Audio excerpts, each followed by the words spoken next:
Hi, I'm Jess Roy, and today I am your personal chef. What we're doing today is making one of my favorite recipes as a kid, shortbread cookies. How we're going to kick them up today is add a little bit of orange and a little bit of white chocolate, and also a little bit of cornmeal for some extra crunch.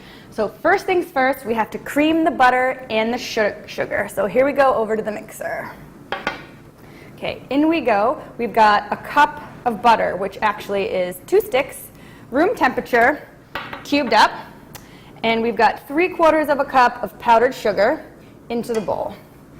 So all you're going to do is turn your mixer on and let that cream together nicely until it's a nice smooth paste.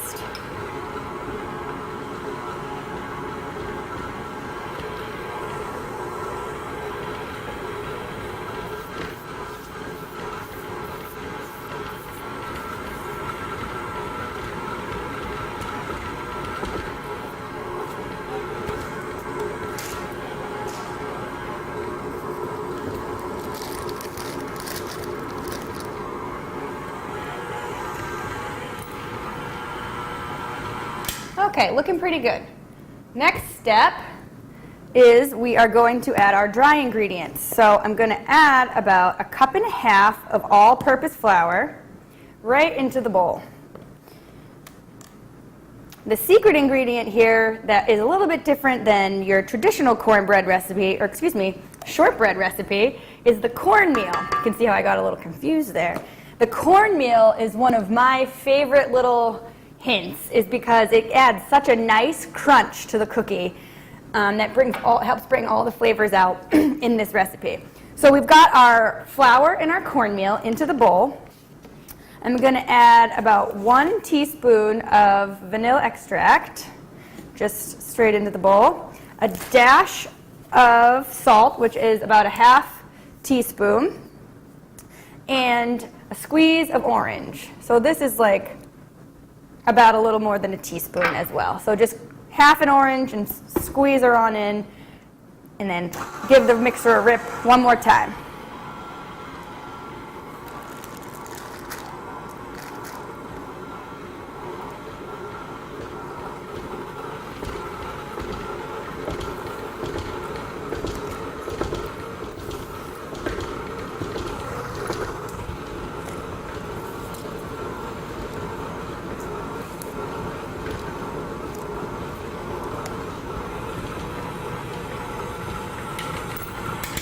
Okay, so once your dough has come together like so, we're going to add the final 2 fun ingredients. We're going to add 1 12-ounce package of white chocolate chip morsels, and we're going to add the zest of the orange that we just squeezed in. So again, just take that 1/2 an orange, grab your zester. If you don't have a zester, you can use a cheese grater, or you can gently shave the outside rind of the orange and chop it up into tiny pieces. A zester is best, and it's a really good kitchen tool to have. But as you can see, we're just zesting over the bowl and catching some of that really nice juice to incorporate into our cookies. When you're zesting, you want to be really careful to not grate too much of the white, fibrous part of the citrus into your bowl, because that's actually a little bit bitter and it doesn't hold the pack of flavor, the power punch of flavor that we want. All right, so now we're just going to get the mixer going one more time. Get all those ingredients incorporated.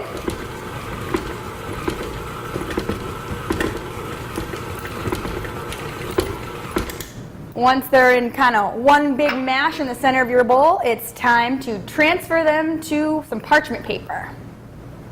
All right, so now we've got this really great dough beckoning to be eaten. The best part about this dough, there's no raw egg, so you can, if you've got a little one around that wants to taste the dough, don't even worry about any of the dangerous egg, salmonella, or anything like that.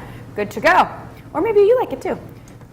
One of my favorite things is licking the batter off of the paddles as a kid.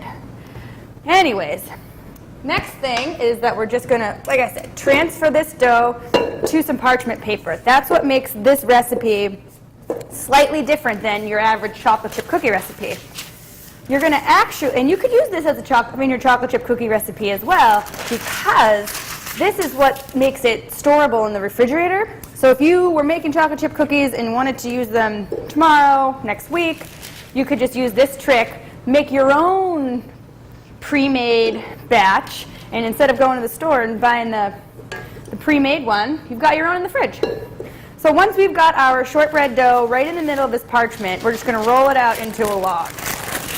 So it might take a couple times back and forth, but eventually it'll roll itself out.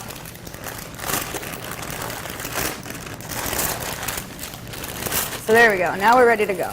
And I'm just going to squeeze and roll this out so that it takes a shape of just like one of those pre-made store ones that you get at the grocery store. And you're going to twist the end to kind of seal it shut. Now, if you wanted to make this ahead of time and store it, what I would recommend is to go ahead and twist off the ends and then wrap it in some plastic wrap so that the ingredients stay fresh inside for a while. So I've actually got one already ready to go.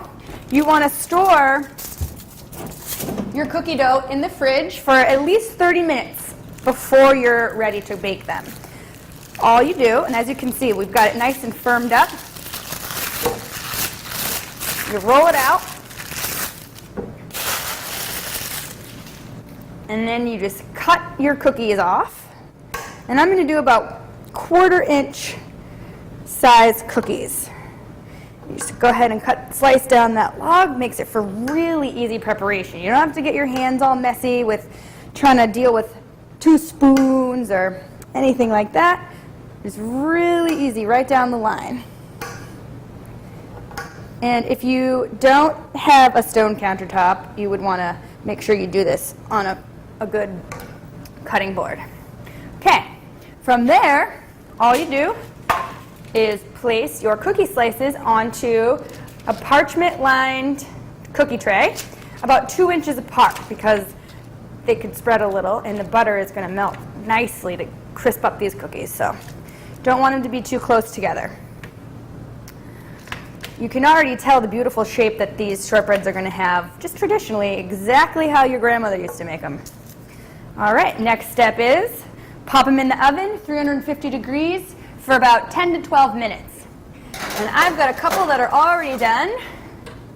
I'll show you what they look like. You're going to want them to be nice and golden brown around the edges, but not golden brown on top. They're going to crisp open nicely, nice flaky, buttery inside, and you're going to get that really nice zesty orange as well as that white chocolate, just to make it a really great sweet treat. Thanks again, guys, for watching. My name is Jess Roy, and you can find more recipes on thelowellsun.com.